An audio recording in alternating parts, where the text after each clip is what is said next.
पेड़ आवश्यक लाएं, पेड़ के ज़्यादा कटान के चलते वातावरण दूषित होता जा रहा है। आपको बताते चलें कि पेड़ के ज़्यादा कटान के चलते वातावरण दूषित होता चला जा रहा है। इसी को लेकर केंद्र व प्रदेश सरकार ने वृक्षारोपण कर पौधों को सुरक्षित रखने का संकल्प लिया।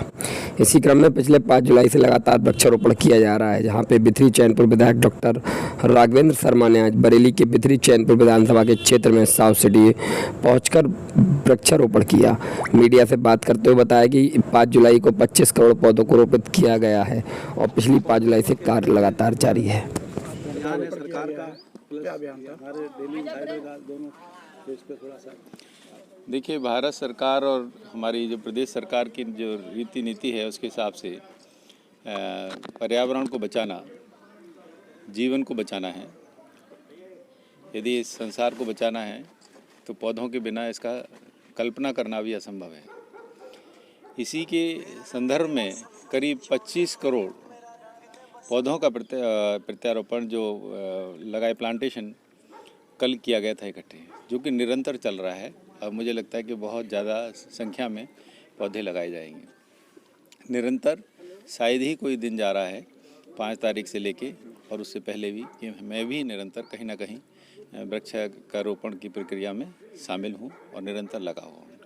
हाँ, तब से एक अभियान चलाया जा रहा है, एक व्यक्ति एक पेड़। जी, इस पर क्या कहना चाहते हैं? उस पे ये भी है कि पेड़ लगाना ही पर्याप्त नहीं है। एक पेड़ भले ही लगाएं लेकिन हम उसे जिंदा रखें। देखिए, ये आपने बहुत सुंदर इंसाइडर ने जो शुरुआत की है बहुत सुंदर है, क्योंकि एक व्यक्ति को अपने जीवन काल में कम से कम इतना तो प्रयास करना चाहिए कि जितना वो उसके लिए ईंधन चाहिए उतना तो उपयोग कर ही ले। वैसे उससे ज़्यादा भी करेगा तो अच्छा है, लेकिन ऑक्सीजन की ही केवल हम बात करें तो एक पेड़ लगाने से कम अपने जीवन भर की आप ऑक्सीजन ही ले लेते हैं। कोरोना काल में आपने देखा होगा कि किस तरीके से ऑक्सीजन की कमी थी, और जिस तरीके से बचपन में मैं सोचता था कि पानी भी बेचा जा सकता है, और आज बोतलों में पानी बिक रहा है।